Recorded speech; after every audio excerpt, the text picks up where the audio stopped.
Hi guys, good morning from the city of Sevilla. And Pueblo pala to. As look at that flower. Nakita ko lang maganda. Yan yung oranges. See? Pero, I'm not sure kung pwedeng kainin. Oh, yan. Nasa streets lang yan. So, I can take, but I won't. And, decide kaming maglakad na lang para maka-enjoy din ng makita ang pueblo. Pag sa car kasi di mo masyadong makita. So you see guys, dito kasi madami silang sun sa region na to, yung along coastal hanggang Valencia. So dito mga nanggagaling yung mga oranges. There, ang dami. Ay, ito maganda. Kaso sabi ng pamangkin ng partner ko, hindi daw to kinakain. Hindi ko alam. Hindi daw yan masarap. Kung gusto ko daw kumain lang ganyan sa farm daw ako mag-pick. So feeling ko dito na kami mag-breakfast. Hindi kami nag-breakfast sa hotel. Nagbili ng breakfast sa hotel kasi pag dito kasi Spain, the best thing to do is to get out and breakfast outside. Ito sila, ano na, parang masisira na, so overripe. Walang nagpipick up, so that means hindi siya laki na kain. So, ito yung itsura ng sa mga pueblo. Coffee con leche, tostada, Andalusian breakfast. Guys, I ordered tomato. I didn't expect na tomato talaga siya. Oh. Ganun. Kasi dati, ewan ko, pueblo kasi ito first time namin dito. Bale, tayo breakfast. Ang taba ko, pero lamon pa rin.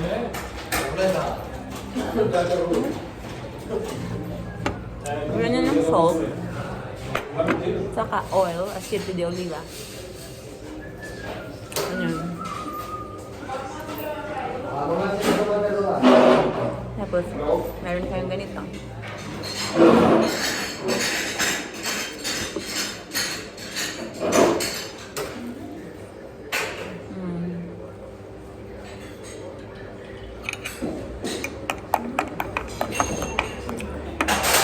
Grabe ang tamis ng ano. Ang sarap-sarap. I swear. Amazing. Masarap ang orange dito. So guys, tapos na kami nag-breakfast at and I just want to tell you na sobrang mura yung binayaran namin. It was just €6.20. There is nothing. Yeah, but no, it's a pueblo. That's the thing. Tatanong siya, bakit ako nag-vlog? See, people don't travel here. Kasi pueblo na to, diba? Usually, you travel big cities. So, I might show you na lang kung anong pueblo. You don't have to come. You just have to see my videos. See, ang oranges dito ay design lang ng pueblo nila. Lahat yan, ng mga puno na yan, oranges. Hindi sila nakikita yung mga puno, yung mga bunga. Yung bunga nila sa loob, pero marami silang bunga. Mira. See? Yun nga yung pinakita ko kanina, oh. Ang dami niyan. Right. Oh. Ito man, dami-dami.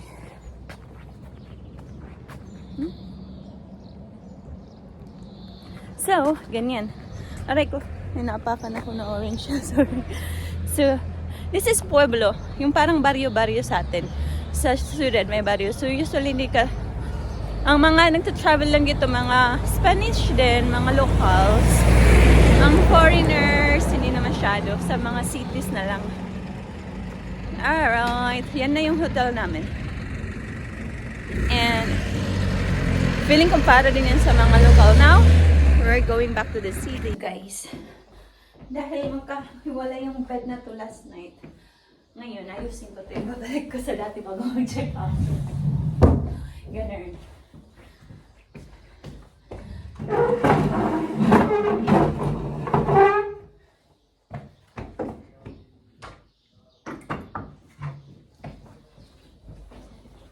Don't enter. Ay. Nada. Ayan. Natapos ko na siyang hila-hilain.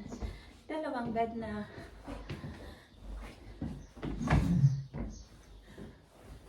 And of course, di ko na yun ayusin kasi trabaho na yun ng housekeeping. Pinalit ko lang para hindi sila masyadong magtrabaho so much. Civil. Guys, yan plantation ng orange and yung iba lemons. Dito, isa sa mga provinces ng mga taniman. Yung kahapon yung dinaanan naman olives naman. Lemons, oranges. Nasa daan lang sila. Ayan, mga oranges. Kakis ata na yan. Ayan. Basta kasi maaraw sila dito. So, iba yung tinatanim nila. They use their lands. Ayan. You see guys, ganda ng flowers nila dito. Lavender. Hindi pala yun. I don't know. Flowers ba yan? Basta. Yeah. Pretty. Hi guys, back to the city of Seville. Pero it took us 1 hour para makahanap ng parking. Grabe, punong-puno yung buong city. Mas nakakapagod pa lang hanap ng parking isa sa normal na drive. So anyway, ito yung parliament ng Andalusia, region of Andalusia. So, pretty siya. Ayan. Kaso, syempre, hindi siya open open siguro siya for public. Pero hindi para mag-touristing. Kung siguro may ka sa mga parlamento. Hindi ko alam ba ma-explain. Pero, iba yung government nila compare sa atin sa Pinas.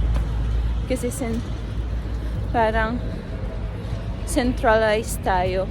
Centralized ba? Basta. Sila dito, every region may president. So, yung income, partly is for national government. Yung income, tapos may part para sa region.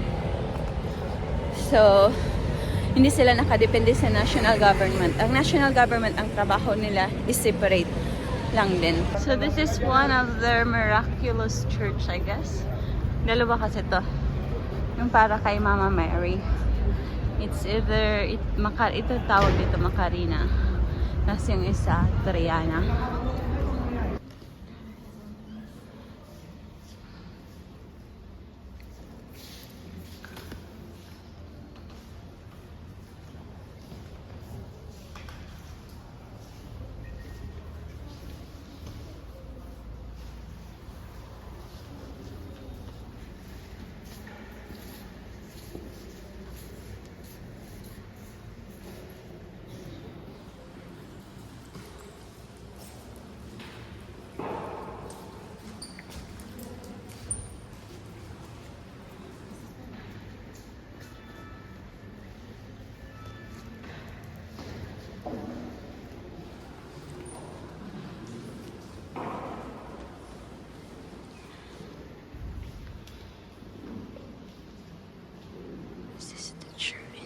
Church inside.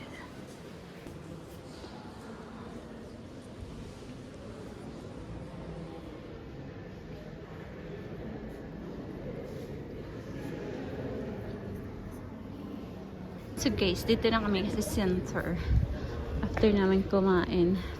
Pero as you can see, may nakita kami. Kita niyo yun? Ano yan? Parang Moorish art. Hindi yan Ganda yan sa loob, pero wala na rin kaming time dahil pabalik na kami ng Madrid in a while. So, bago kami umalis, nag-iikot-ikot na lang kami. So, tingin, relax lang. Smell the fresh air.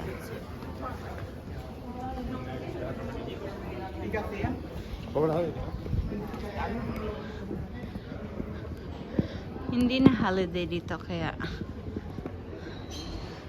mga bukas na yung tindahan unlike yesterday.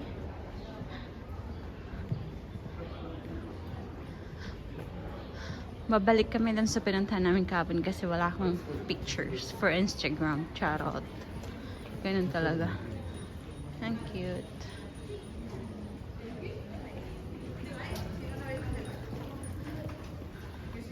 Yan talaga. Pictures life. If you don't post it, it didn't happen. Ganun. Or if you didn't have photo, it didn't happen.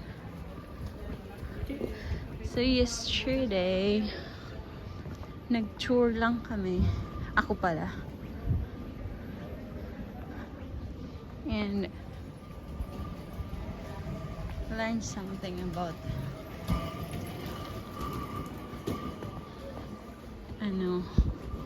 yung history and all.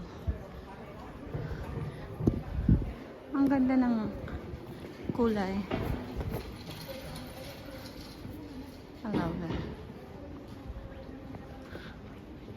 And ay, ang ganda rin ito.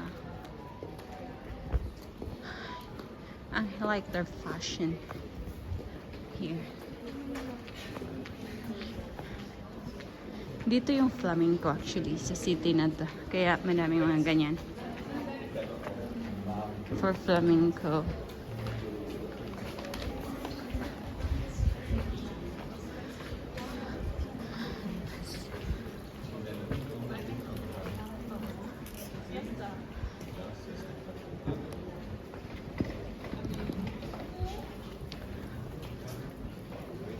Mira. Ouch, kamahal. Do you see that? It's 350 euros. Ito yung pambata, 180. I think that's too expensive.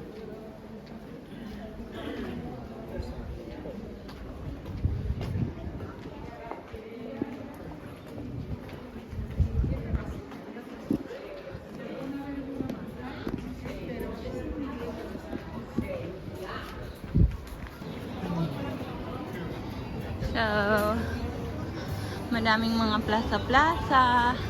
Ay, yung church na to, ito yung pinasok ko kahapon. What's in Alfalfa?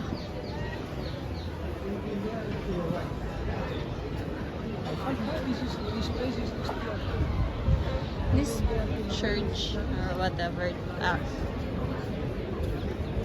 You can enter and pray.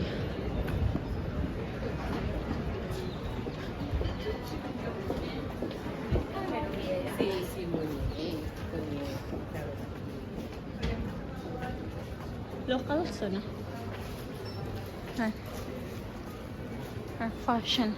Ano yung mga ano? Sevillanas. They're called Sevillanas. Sevilla. Incenso. Romero. Mga incense pang malinis ng energy ng bahay or what? Look at that. Art. And we're here.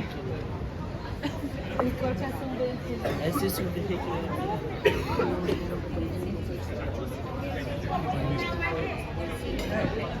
Ayun ang mga... Te pegaron una hostia. Yo me acuerdo cuando íbamos al Eroski ahí que estaba al frente del... Mahal pa din. 250. Yung green. Yung purple to 75. At saka yung isang green to 75 euros. So that's 10,000. 12,000 ang 200 plus 50. That's 15,000 ang isang damit. 15,000. Ganun. Pero if you dance naman, sulit. Pero pag kung ano lang pang hindi siya sulit pang ano lang ang tawag yan. Costume. Depende siguro pag mayaman ka na. You have too much money. Okay lang ang 250 for a one night dress. Saan ako galing? Di ba ang ganda? Yung dress na green. Yan yung itsura niya. Tapos ito yung ano nila. Naglilinis ng town. Or ng city.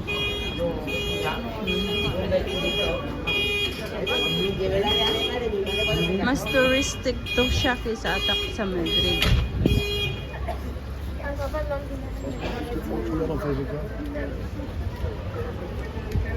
Yan mga jewelries. Pili tayo. Kasi guys, magandang ano lang siya. Magandang street, small. Sa gitna may mga ano, kainan. Sa ganda yung building. Yung stones nila. Stoned street. Dito naman wala namang kasulat. Like that.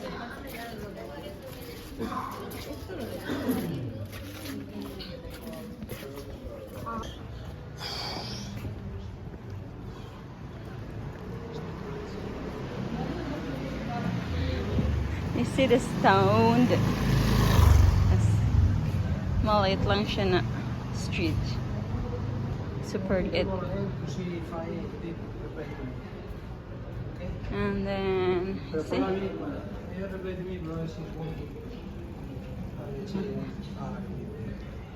You see? Nice walk.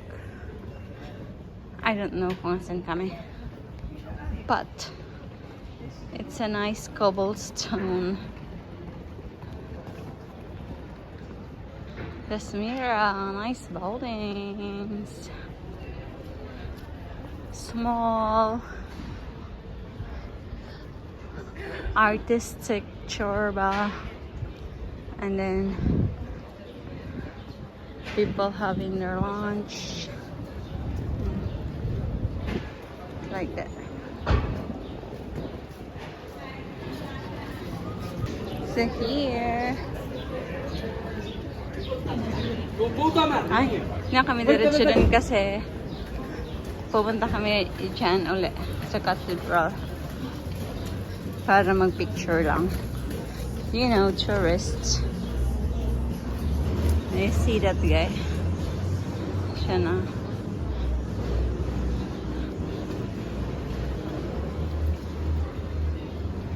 Shortcut to. And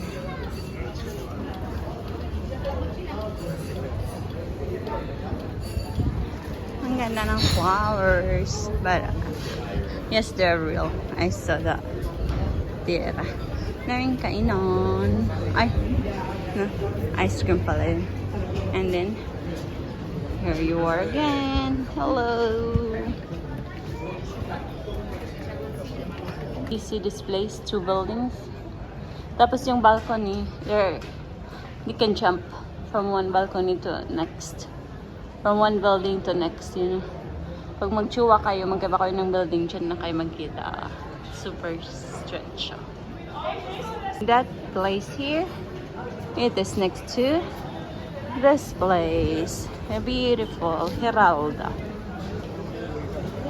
I think this place now is dedicated to Mama Mary.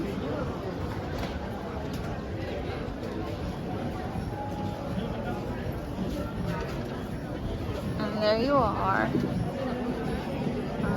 People. And then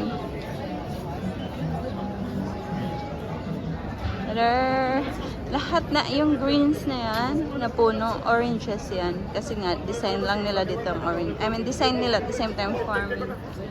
And then this one. Akala ko Filipino sila. Yep, you see. This is full of tourists. Usually from US, Americans ang pumupunta dito. I don't know why. Kasi sikat ang Well, laid back ang life dito as compared to USA. So, yung mga Americans, and British pala. Kasi wala silang araw.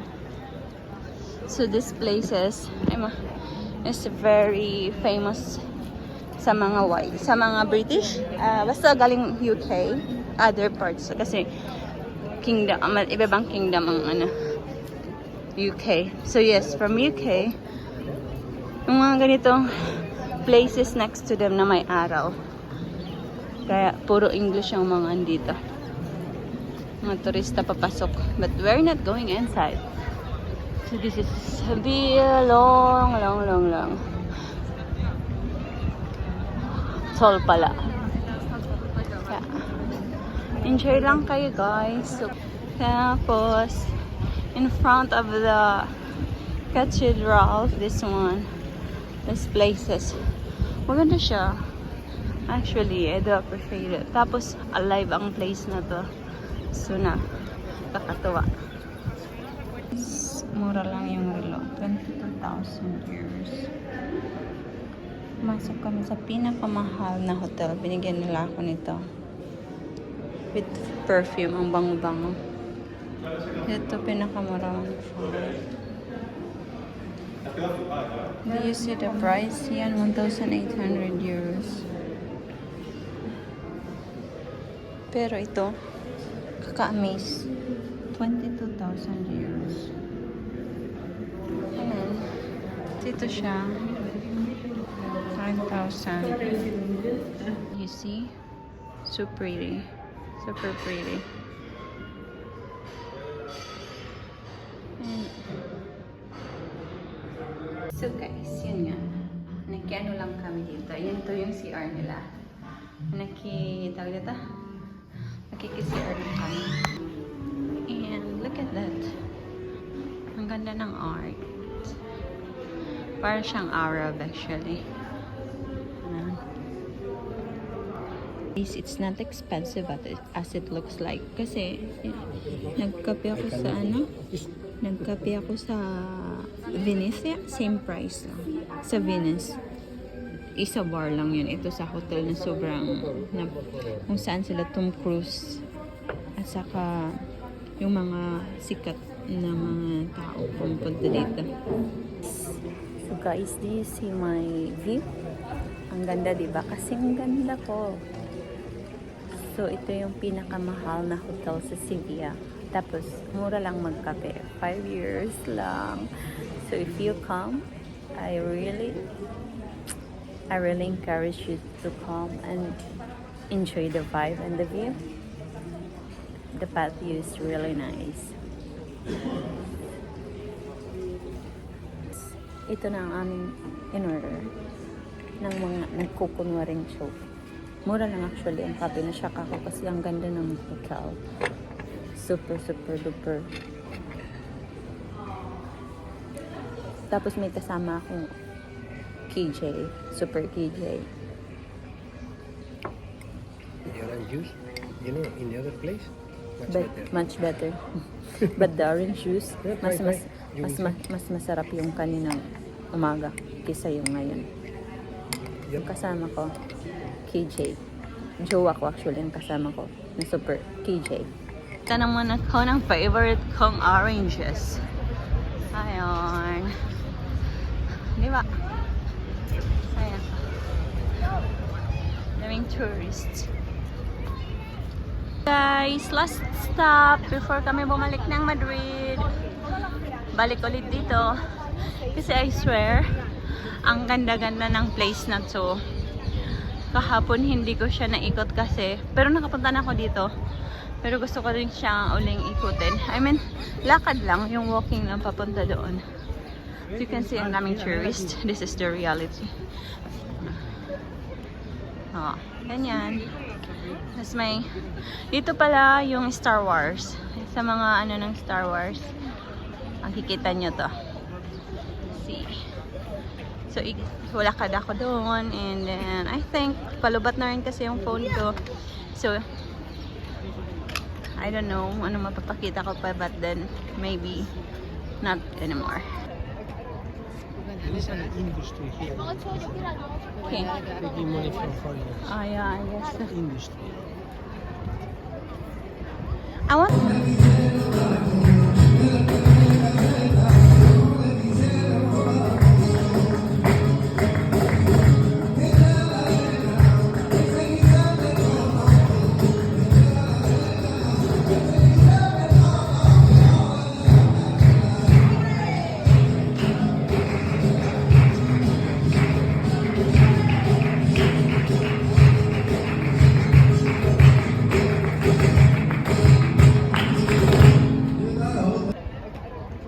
There is an industry here.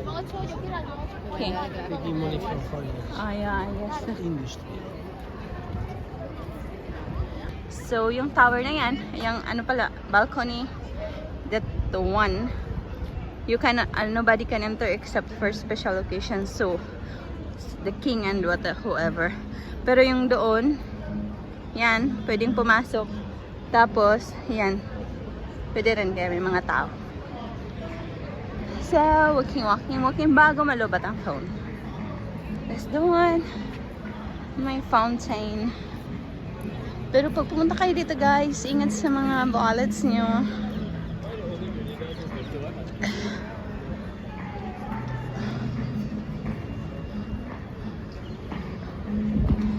Naalala niyo yung movie nila, Katniel? Dito yan sa bridge na to. I don't know which bridge. Basta isa sa apat na bridge na to. So, that's it guys. Bye! Thank you! Please subscribe and watch all my videos para ganahan ako mag-travel at mag-vlog. Kapagod pa lang mag-vlog eh.